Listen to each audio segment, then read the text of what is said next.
ทันทีตั้งแต่วันนี้ที่จะขอมีแฟนใหม่ไม่คืนกลับหลังเป็นกลางขวางใครน้องอยู่พี่ไป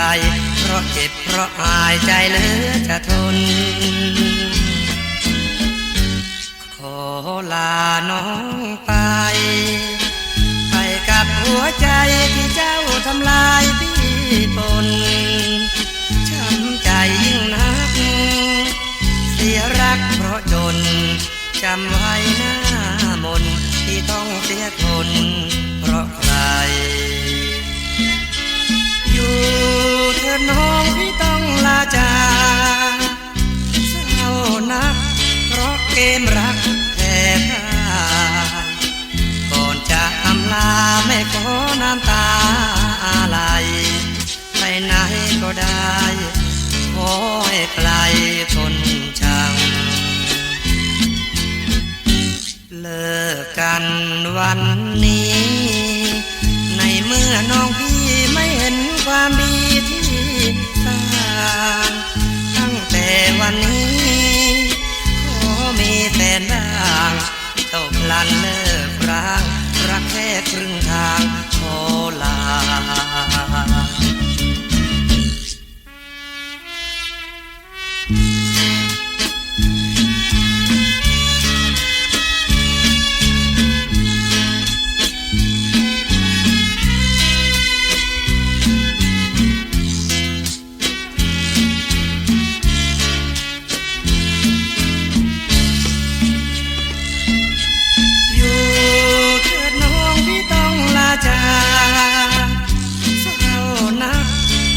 เกมรักแท้ไทยก่อนจะอำลาไม่ขอน้ำตาไหลไปไหนก็ได้ขอให้ไกลพ้นชังเลิกกัน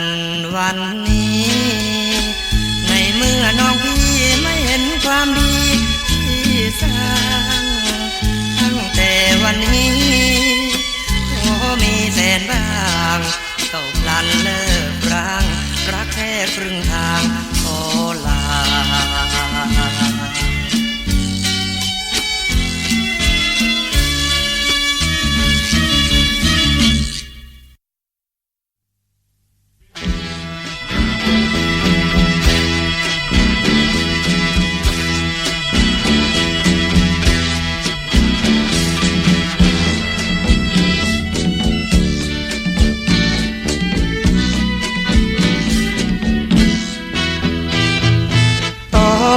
ที่ได้รู้ข่าวว่าแฟนเราเขามาเปลี่ยนแปลงเหมือนฟ้าผ่าใจพลันเมื่อเขามามั่นแล้วนัดวันจะแต่งที่แทบเป็นลมพัดหัวใจพังยับเหมือนโดนเขาสับเนื้อแท้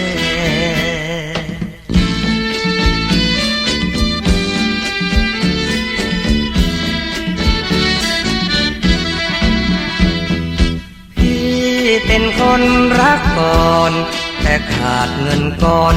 รักจึงซ้อนมาแต่เสียท่าคนมาทีหลังไม่อยู่ขัดขวางให้รักเป็นทางสองแพร่งชาตินี้ไม่มีวาสนาได้คู่ขวัญตาเพราะว่าราคาน้อง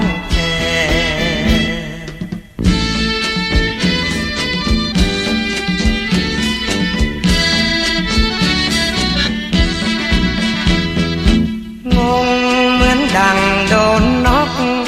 ถูกล็อกหัวใจด้วยใบแดงอยากให้น้องสิ้นไมตรีจะไม่ปราณีแล้วให้มีคู่แข่งซึ่งแล้วขวัญใจคนยาที่ต้องอกหักเพราะไม่มีหลักพลิกแปล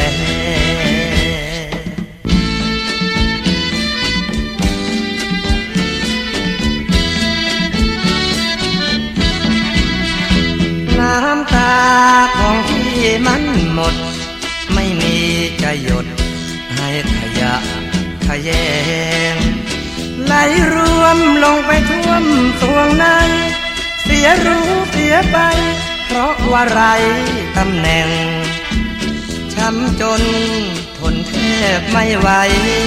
ทั้งเจ็บทั้งอายและเสียใจอย่างแรง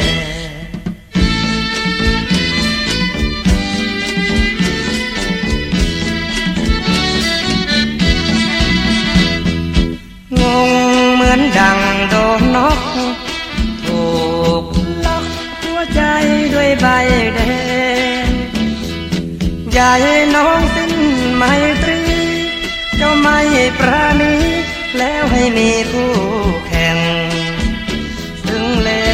วขวัญใจคนยากที่ต้องอกหักเพราะไม่มีหลักพลิกแปล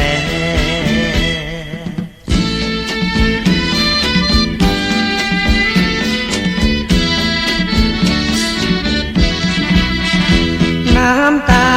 ของพี่มันหมดไม่มีจะหยดให้ขยะขยงไหลรวมลงไปท่วมสวงในเสียรู้เสียไปเพราะว่าไรตำแหน่งช้ำจนทนแทบไม่ไหวทั้งเจ็บทั้งอายและเสียใจอย่างแรง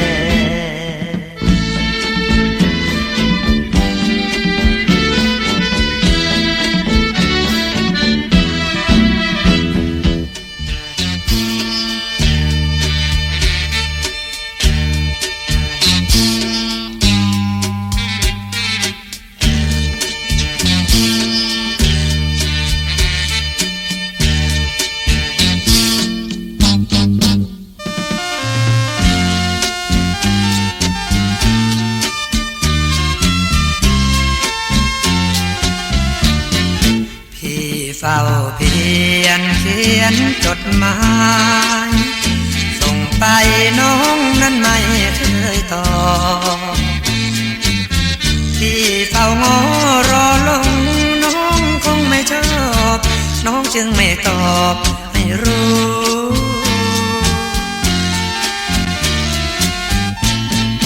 พี่เฝ้าเพียรเขียนส่งไปเงียบหายหรือน้องย้ายที่อยู่หรือว่าพ่อแม่น้องเปิดส่องดูกลัวน้องมีคู่คนจนซื้อสแตมป์หมดไปหลายสตางค์รอรับอยู่หลังได้แต่นั่งเธอบน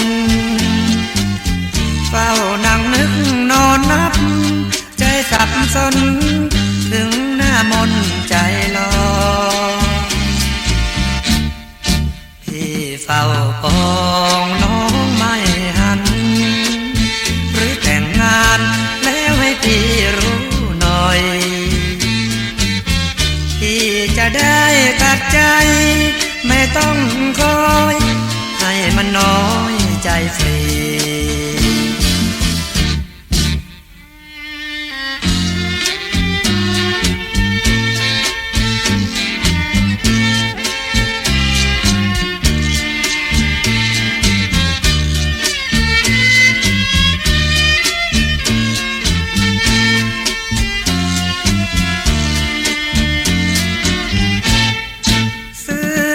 สแตมป์หมดไปหลายสตางค์รอรับอยู่หลังได้แต่นั่งเธอบนเฝ้านั่งนึกนอนนับใจสับสนถึงหน้ามนใจลอยพี่เฝ้าปองน้องไม่หันหรือแต่งงานแล้วให้พี่รู้หน่อยจะได้ตัดใจไม่ต้องคอยให้มันน้อยใจฟรี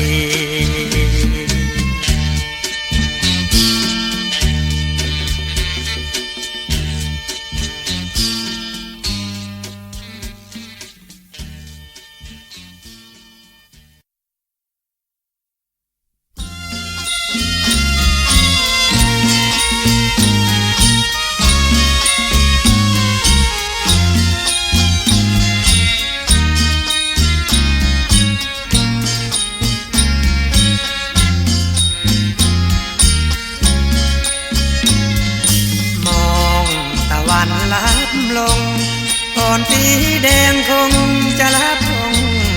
พนาโอ้บ้านใครเมื่อใครสนธยาภาพงามประทับตาไม่มีมารยามาปนต่างกับเมืองวิไลถ้ามีแสงไฟบางจิตใจเหมือนโจรคนบ้านนาว่าจะอ่อนโยนรักจริงทุกคนไม่ชอบล้นหัวใจโอ้บ้านนาของฉันหากเรารักกันไม่เคยให้อาหารต่างกับคนแดนวิไลหลอกลวงทำลายหัวใจแสนกลฉันเคยไปเมืองกรุงคนชุมเหมือนยุงรถก็ยุ่งเต็มถนนอยู่บ้านนาฉันว่าสุขล้นจะมีหรือจนทุกคนมีแต่น้ำใจ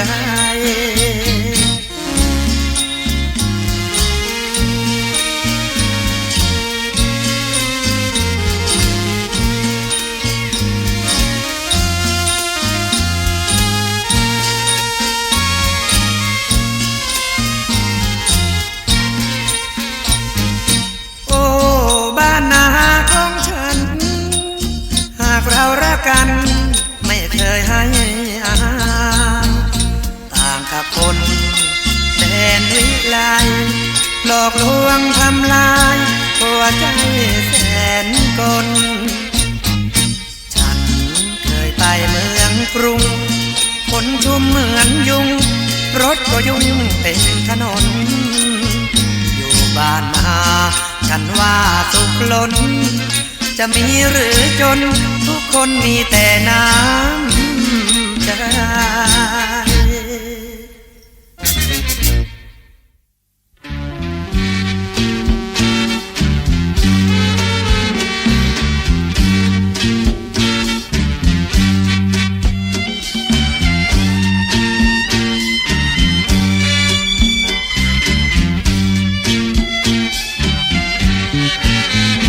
สายยัน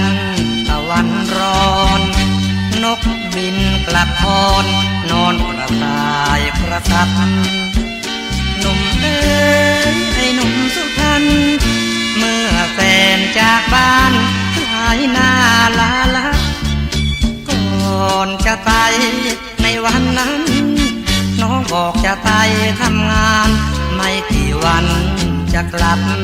ที่เรียมอีกร้อยกลับมาแล้วแต่ทำไมน้องแก้วยังไม่กลับสายยันตะวันช่วยจากไปนานไม่น้อยที่เฝ้าคอยนั่งนับสาวเอ้ยแม่สาวสุพรรณทิ้งนาทิ้งบ้านป่านนี้คงยับลืมคันไทยลืมไอ้ทุยลืมเพื่อนที่เคยคุยไม่หันหลังกลับรู้ไหมรวงที่ยวงน้อง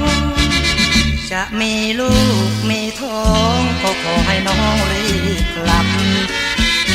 ทำงานที่ไหนกันน้องโรงสีโรงทอหรือก็ไม่มีใครทราบตามน้องจนอ่อนใจกรุงเทพกรุงไทยมันกว้างใหญ่ลึกลับหรือหลงคารมพวกนักร้องเขาให้เงินให้ทองเลยปิดห้องนั่งนับที่วงดนตรีหรือก็ไม่มีน้องทั้งในซอยในซองในบ้านในคลับสายยันตะวันแดงหมดเรี่ยวหมดแรงแทบเป็นลมพับสาวเอ้ยสาวโดนใจดีกลับบ้านเสียทีวันนี้พี่มารับที่ติดตามน้องมาหลายวันหมดไปตั้งค รึ่งพันทั้งไปและกลับโอ้แม่ห่วงรวงรู้ไหมถึงกับกินไม่ได้นอนไม่หลับ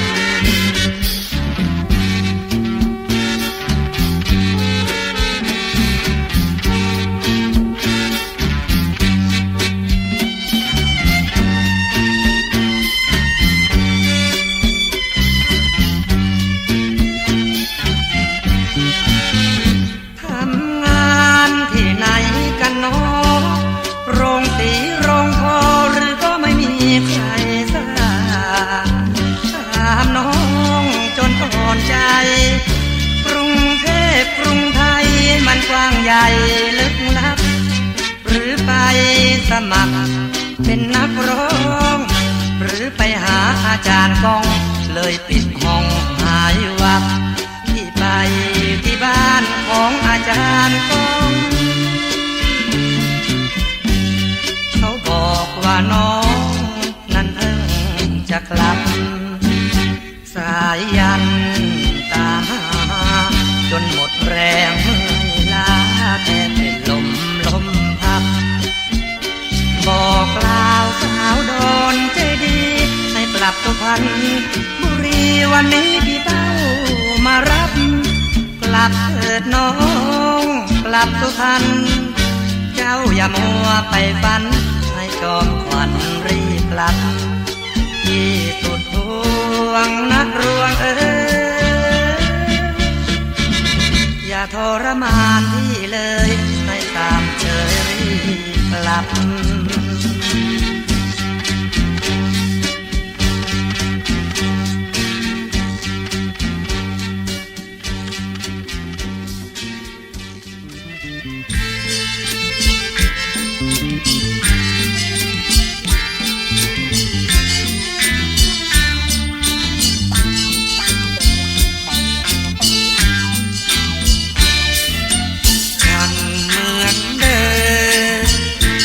รักเพิ่มเติมเหมือนเดิมเหมือนเก่า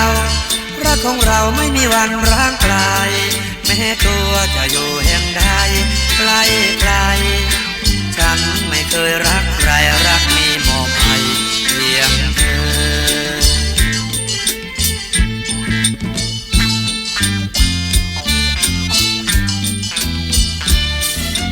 ฉันรักเดียวไม่เคยแลเลี้ยวของเกี่ยวรักใหม่เพราะหัวใจฉันนั้นมีเพียงเธอฉันรักแต่เธอเสมอไม่เธอ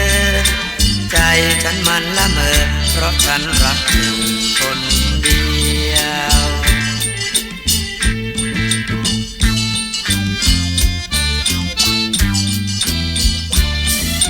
โปรดเห็นใจ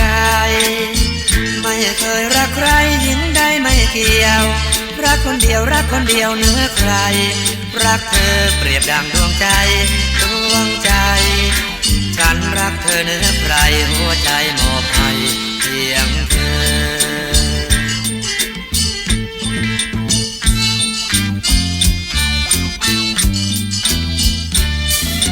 ฉันเหมือนเดิ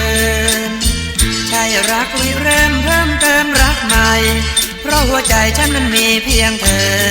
ฉันรักแต่เธอเสมอจริง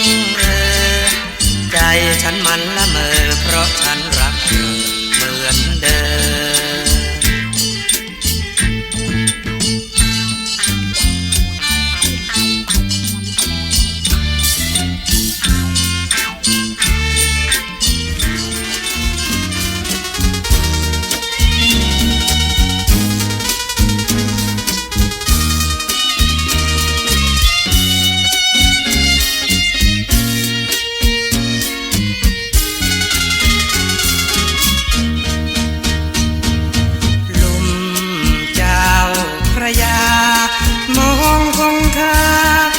เที่ยวเลี้ยววนไหลเอื่อยสายชนเหมือนเบื้องบนประทานว่ามาสวยใดไม่ปานดังทานสวรรค์ดินฟ้าร่วมกันสร้างสรรค์ล้ำค่า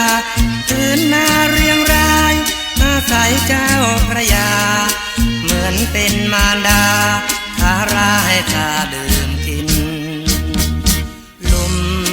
เจ้าพระยามองคงคาที่ไหลเอื่อยรินริมหาดเห็นยุพินเล่นวารินเสียงอึ่งขนึงสวยล้ำลาวันดังนางสวรรค์เหมือนฟ้าประทานงามนั้นเป็นหนึ่งยามต้องแสงทองมองเห็นเอวปลึงงามติดตราตรึงโนพลับพึงแดนไพร งามแท้แม่นางสวยจังยังฟังจิตที่ยิ่งเพ่งพิษงามสะกิดหัวใจแม้เพียงได้มางามตาเมื่อเห็นดุจดังจันเพ็ญเด่นกว่าสาวแดนใดอยากผูกมิตรจิตฝันใฝ่หากเป็นไปได้อยากอยู่ใกล้สาวชาวพระยาดุจลำธารทองที่มองต้องปรารถนาตั้งจิตคิดกลับมาลุ่มเจ้าพระยาลุ่มธารทองแม้ตัวจากไปแต่ใจยังหวังนึกถึงไม่จางกลัวน้องนางขัดข้องกลัวตัวเขามีคนจับจองมีเจ้าของเขามาจองก่อนเรา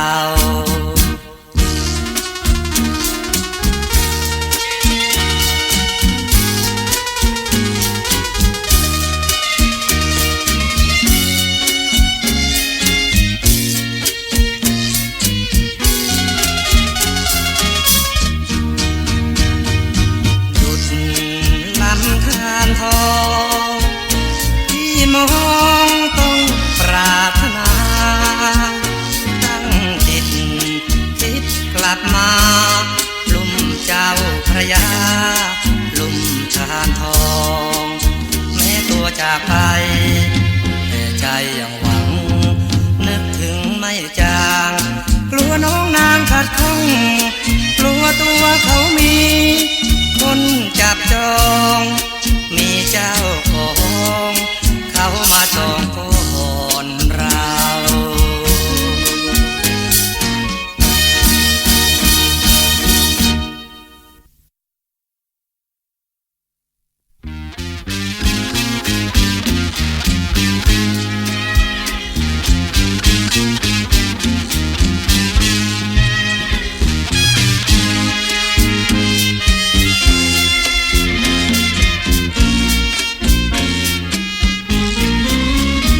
รักจริง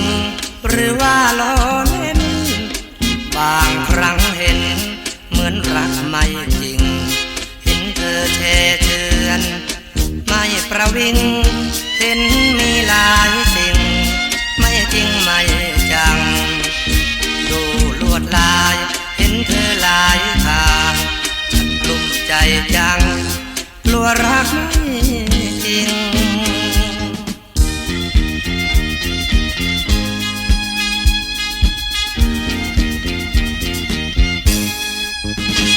รักเธอฉันเก้อแล้วคลุ้มดังไฟซุ่มเหมือนมีมนต์สิงไม่เห็นหน้าเธอคิดถึงจริงคิดไปยากยิ่งรักจริงจึงกลัวใช่ฉันรักแล้วเห็นแก่ตัวรักเธอทนหัวอยากกลัวหลายใจ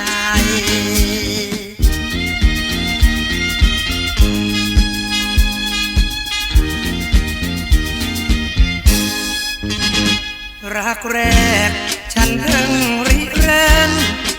มีรักเดิมเพิ่มเนื้อกว่าใคร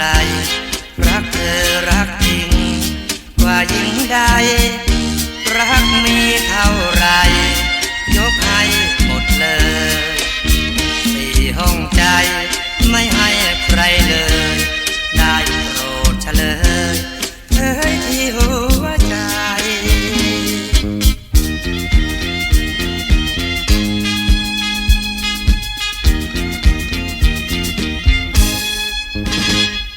ากรู้ว่ารักหรือเปล่าอยากรู้สาวรักจริงแค่ไหนอยากมีหลักฐานสาบานใจไม่ลืมรักนายไว้ใจอนงเมื่อมีรักก็ให้มันคงไม่หลอกไม่หลงมันคงรักเดียว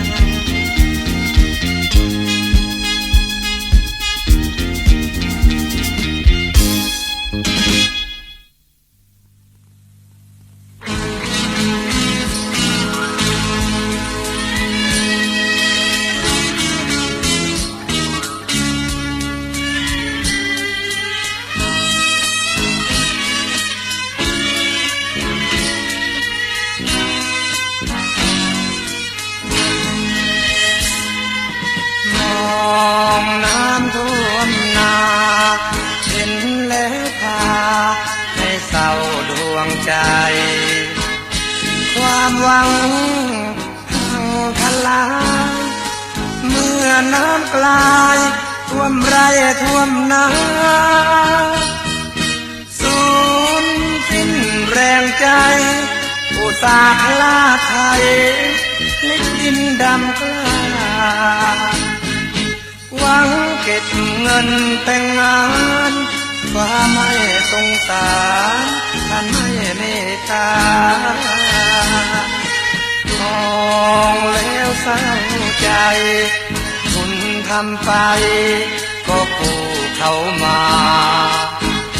สงสารบิดรมารดาเห็นน้ำตาของท่านรินไหลฟ้าดินไม่โปรดหรือว่าท่านโกรธไม่ยกโทษให้ที่รักอย่าด่วนไกลอย่ารีบจากไปไกลลับตาคนทุกคนทำสู้ตรากตรำทำไรไถนาหวังได้วิวาแต่ต้องมาน้ำตากลัดน้องรักสูญสิ้นสลายเธอกลับกลายมีใจหลายห้องจากหนึ่งกลายเป็นสองที่ต้องหม่นหมองมองน้ำตาเธอช่างใจดำไม่เคยจำคำมั่นสัญญาเธอกลับมานี้นะเมื่อเธอมาลารักเสียแรงตั้งตาแต่เธอกลับมาไปมีรักใหม่อุตส่าห์หมายตาเอาไว้รักกลับมากลายต่อน้ำท่วมนา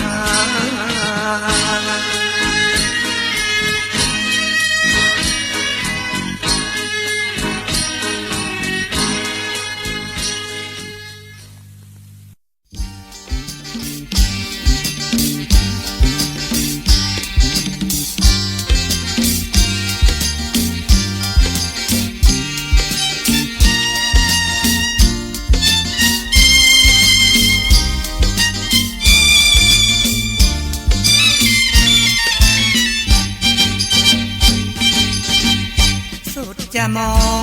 งหรือไทยใครจะเข้าสุดจะเงาหรือไทยใครจะเหมือนสุดจะช้ำอุราเธอมาเลือนช่างแช่เชือนเลือนจากไปไม่สงสารโอ้ยอดรักโปรดเข้าใจในตัวพี่อย่าหลบหนีจากจรหล่อนเดียดฉันก่อนเคยรักปักใจเข้าใจกันเดี๋ยวนี้นั้นยายมาโกรธที่ทำไม หล่อนจ๋ายายมาโปรดกัน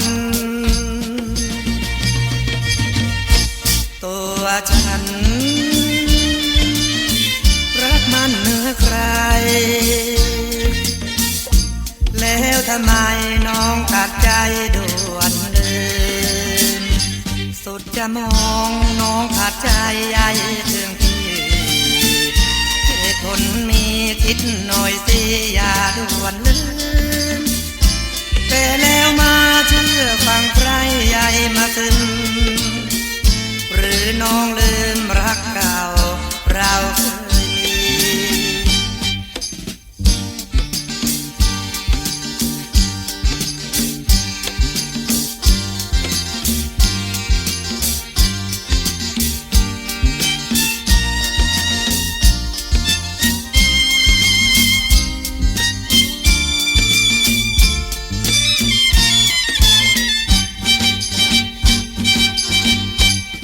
จะมองน้องขาดใจใย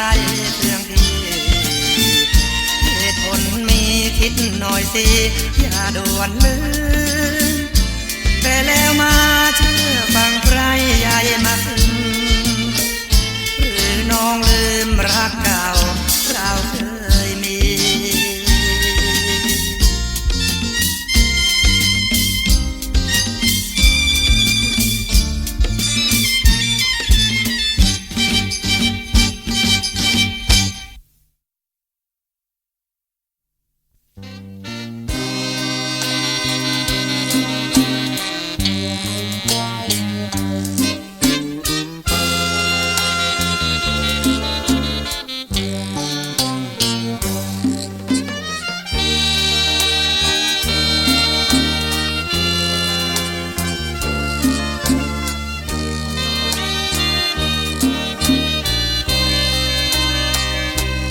ใจ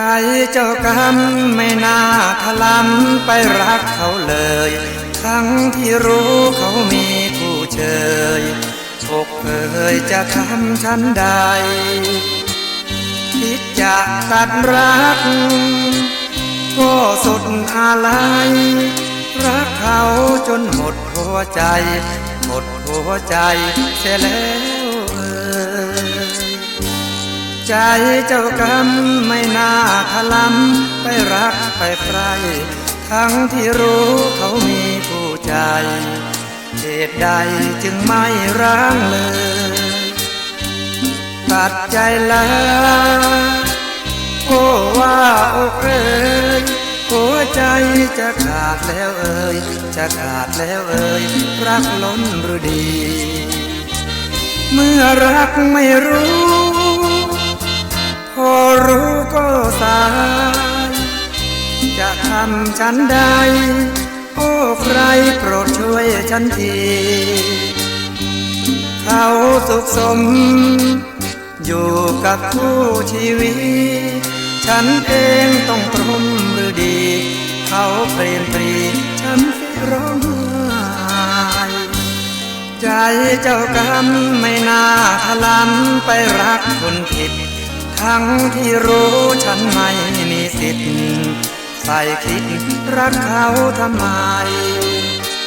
สิ้นสุดกันทีไม่มีเยื่อใยถึงรักเขาหมดหัวใจก็จะไม่ขอแย่งใครครอง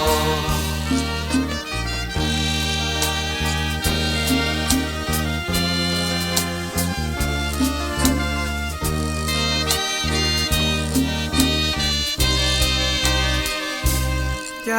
เจ้ากรรมไม่น่าถลำไปรักคนผิดทั้งที่รู้ฉันไม่มีสิทธิ์ใส่คิดรักเขาทำไมสิ้นสุดกันทีไม่มีเยื่อใยถึงรักเขาหมดหัวใจก็จะไม่ขอแย่งใครครอง ใ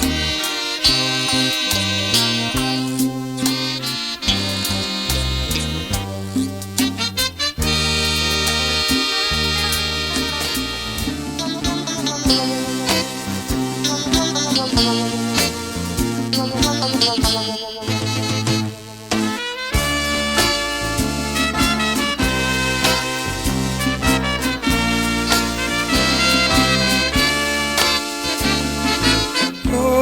วใจของฉันหล่นหายถ้าใครเก็บได้ช่วยเก็บเอาไว้ให้ทีหัวใจของฉันมันยับมันยีดวงใจดวงนี้เคยมีคนทำช้ำตรมหัวใจของฉันอยู่ไหนถ้าใครเก็บไว้ก็อย่าให้ช้ำตกตรมฉันเคยโศกสันสุดแสนจะคมใจคงสุขสมหายตรมขมขื่นกันทีโอ้ว่าความระทมมันร้าวระบมมันคมมันขื่นหรือดีถ้าเป็นกระดาษมันคงยับอยู่ดีผิดหวังครั้งนี้หรือดีคงแทบขาดร้องโอ้ใจของฉันหล่นหายถ้าใครเก็บได้ช่วยเก็บเอาไว้ใต้หมอนหัวใจของฉันมันยับมันอ่อนอย่าเอาไปซ่อนกับใจของใครอีกเลย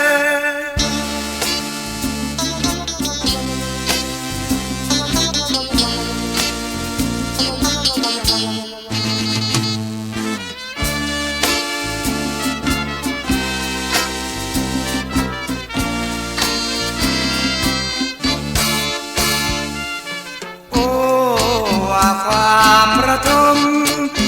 มันร้าวระบมมันคมมันขื่นหรือดีถ้าเป็นกระดาษมันคงยับอยู่ยีผิดหวังครั้งนี้หรือดีคงแทบขาดร้อนหัวใจของฉันหล่นหายถ้าใครเก็บได้ช่วยเก็บเอาไว้ใต้หมอนหัวใจของฉันมันยับมันอ่อนอย่าเอาไปซ่อนกับใจของใครอีก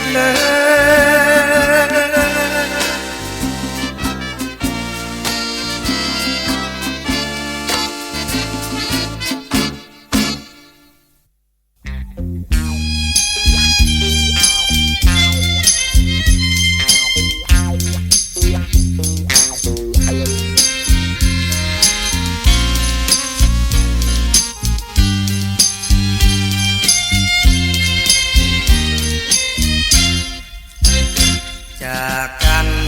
ไม่ทันได้ลาจำพาเรานี้พรากกันลืมรถหมดแล้วความฝันจากกันทั้งน้ำตาลาลาลาก่อน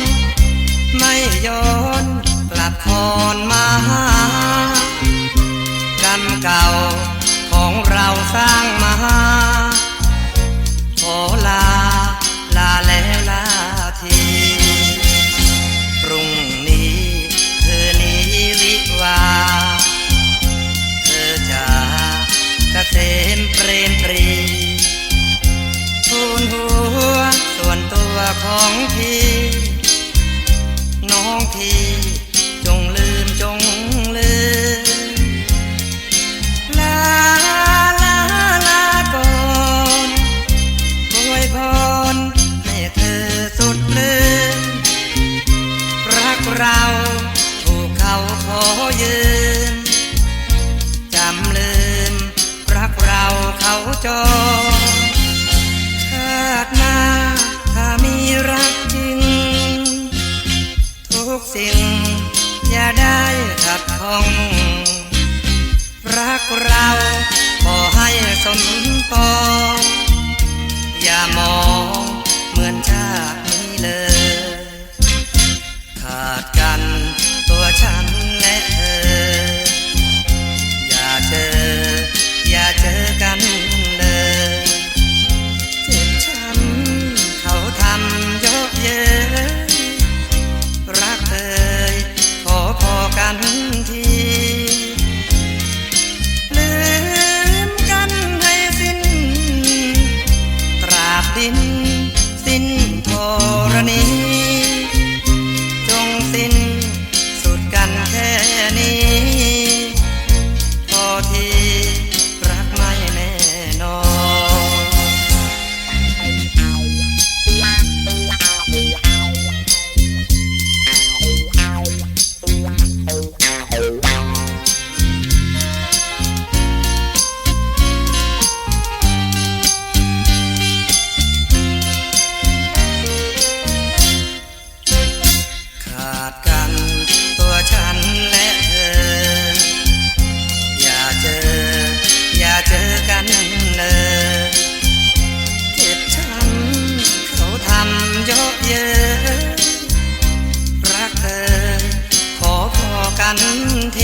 อยู่แวววาวันนี้บ้านฉันจะจัดงานครั้งใหญ่คุณแม่บุญช่วยท่านสุขกว่าใครจะได้สะพ้ายไปรวมชายคามาฟังผมเล่าเรื่องราวสักนิดผมยังจำติดลูกหูลูกตาหัวขบวนอยู่ที่ซอยพาณิชย์ขายาวไปติดอยู่ที่ซอยบุญพาพี่วันแบกอ้อยพี่น้อยแบกกล้วยอีกครั้งกำนันช่วยโอบเดินนำหน้าพี่ตีหิวไก่น้องไม้หิวหมูมองเห็นน้องโกกำลังหิวปลาน้องหญิงน้องไก่น้องลายน้องพรเห็นเดินแบกมอนมากับเจ้าน้องพึ่งถ่ายภาพกระจับกระเชงถ่ายเองล้างเองโดยไม่คิดราคาแม่ลบบุรีเอ้ยแม่ลบบุรี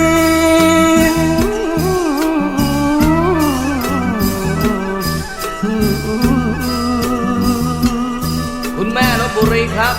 เจ้าเบ่าวไปไหนเนี่ยไม่เห็นหน้าเลยเดี๋ยวผมก็เป็นเจ้าเบ่าวแทนซะหรอกแม่คุณกรณ์ก็พูดเกินไป แม่ลบบุรีดูมีสุขสมอีกครั้งแม่พรหมพระแท่นโผล่มาเพื่อนโกนกรุงเก่าเห็นจะเมารอบกองเดินอยู่หงทองเอียงซ้ายเอียงขวานี่แหละขันหมากดาวดีเสมอขบวนเบอร์เรอรวมทั้งรถราพอ10 โมงเช้าผมตื่นแทบไม่ทันเล่าเรื่องคำคันที่ผมฝันขึ้นมาส่วนชีวิตจริงผมไม่มีหญิงใดยังเป็นขวัญใจดีเสมอเรื่อยมายังโสดจริงๆไร้หญิงเมตตาจะรอจนกว่าแฟนจะให้เธอ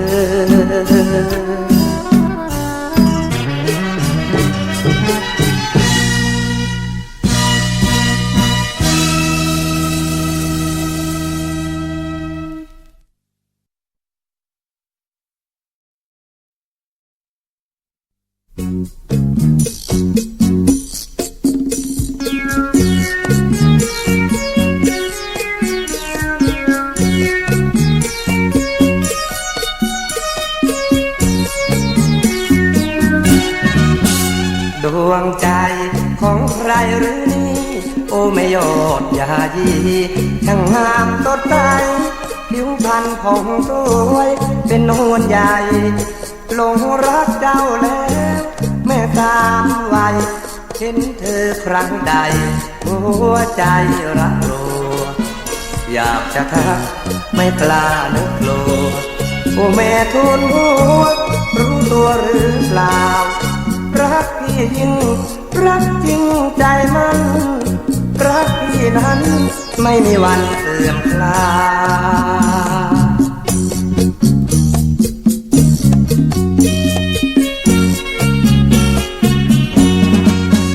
หากเธอมาเป็นคู่ครองแม้ได้รวมเกี่ยวดองดังปองมันหมายทุกเย็นค่ำเช้าจะเอาใจจะมีลูกหญิงชายไว้อวดแม่ยายพ่อตาคงสุขสมรื่นรมบุราเพียงแม่กาตารับคำที่รักพี่หน่อยนึกลอยใจเจ้าแล้วต้องเราจะได้สุขที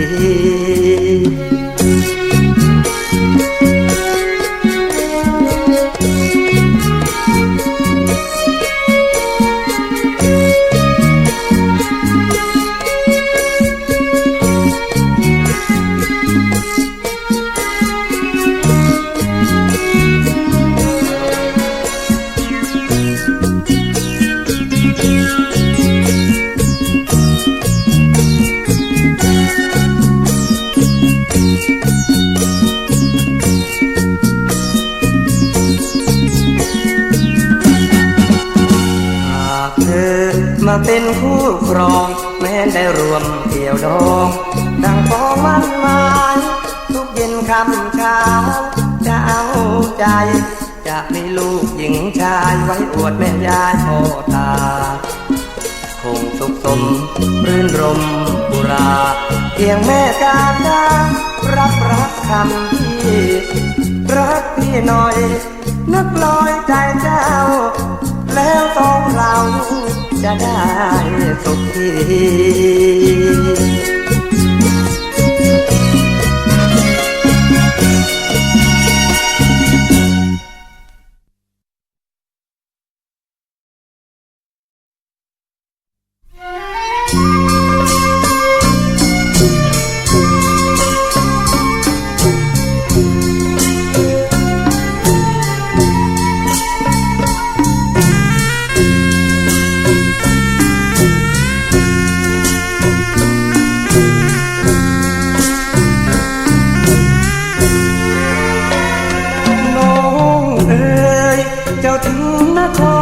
ปาง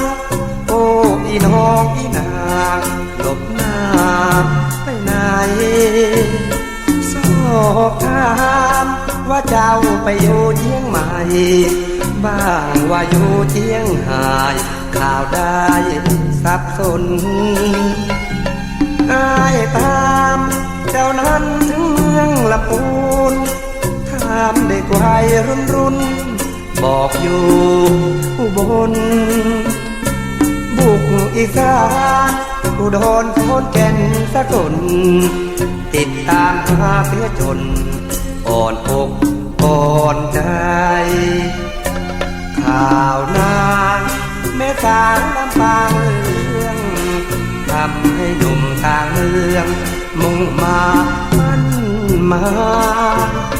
หนุ่มอีสานหนุ่มกรุงต่างมุ่งฝันไปพอได้แล้วสมใจแล้วเขาก็เบื่อน้องเอ๋ยคืนย้อนนครลำปางให้พี่น้องพี่นางกลับสู่เมืองเหนือหนุ่มที่ไหนเจ้าอย่าไปลงเรือรีบขึ้นรถลงเรือกลับเมืองเหนือลำปาง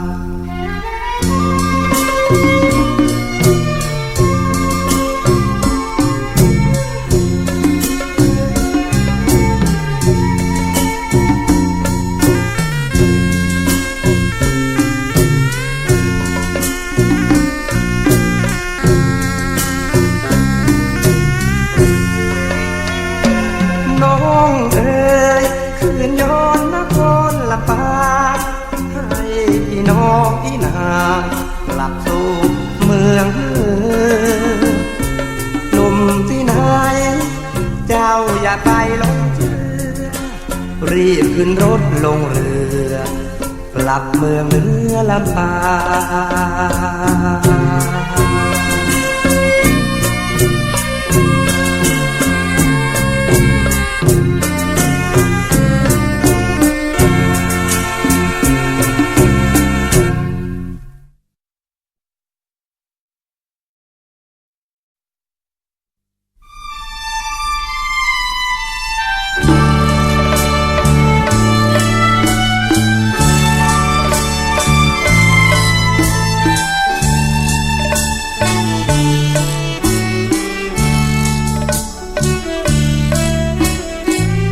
ฉันอยากให้เธอได้ดีมีหน้าไม่อยากให้อยู่เยี่ยงกาให้มีค่าสูงเทียมใครๆแม้นฉันจะรัก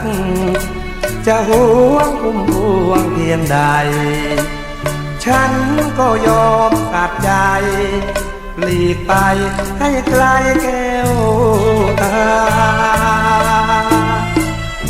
ฉันอยากให้เธอได้ดีมีสุข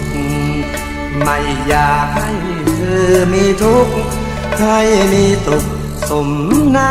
อุราอกเป็นแผลถึงแม้ฉันกินน้ำตาฉันนั้น นั้นหวังเพียงว่าเธอสุขอุราฉันยอมเขาคนนั้น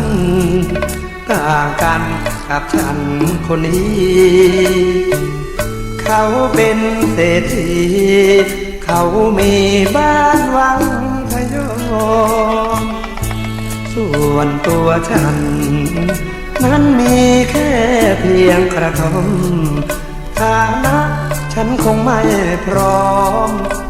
พยอมลืมเสียเถิดนาฉันอยากให้เธอลืมฉันให้สิ้นไม่อยากให้มาทวินคนมอนหมิ่นไม่มีราคาฉันคนจนขอทนไปตามประสาลืมคนจนหน่อยค่ะลืมกาตัวนี้เสียเถิด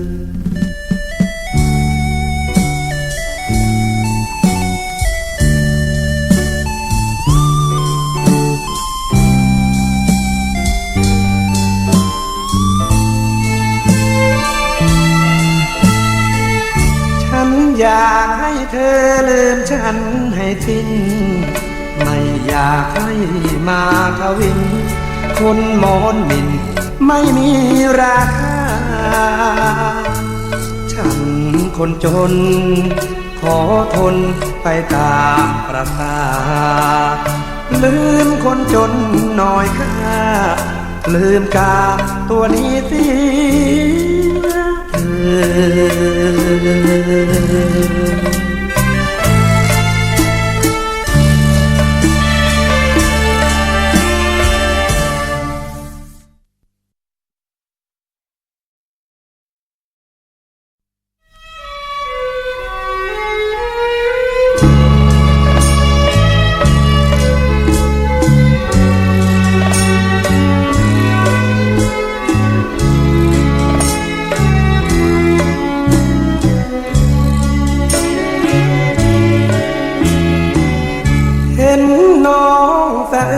คืนคมตรมใจ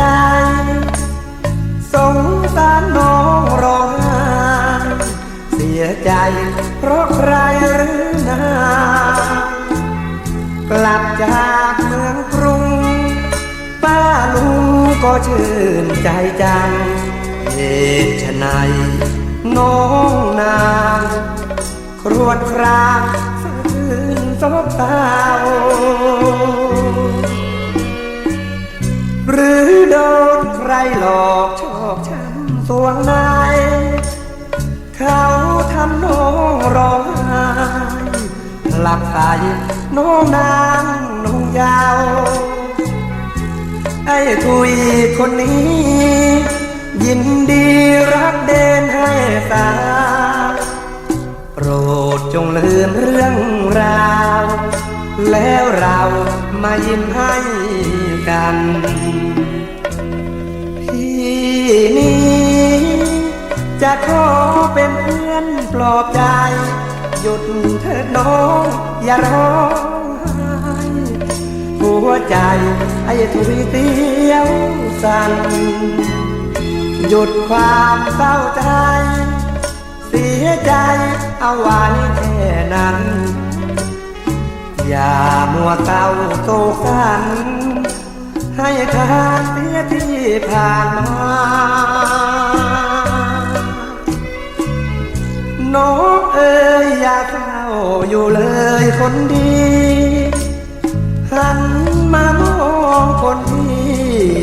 เขามีรักจริงแก้วตาถึงเป็นเด่นใครให้ทุยก็ยังบูชาพี่จะช่วยรักษาและใจให้หายระทม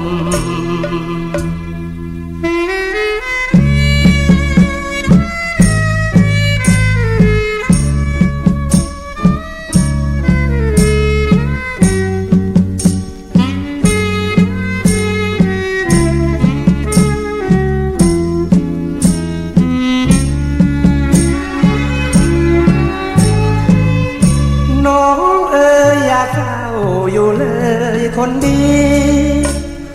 หันมามองคนที่เขามีรักจริงแก้วตาถึงเป็นเด่นใครให้ถุยก็ยังบูชาที่จะช่วยรักษาแผลใจให้หายระทม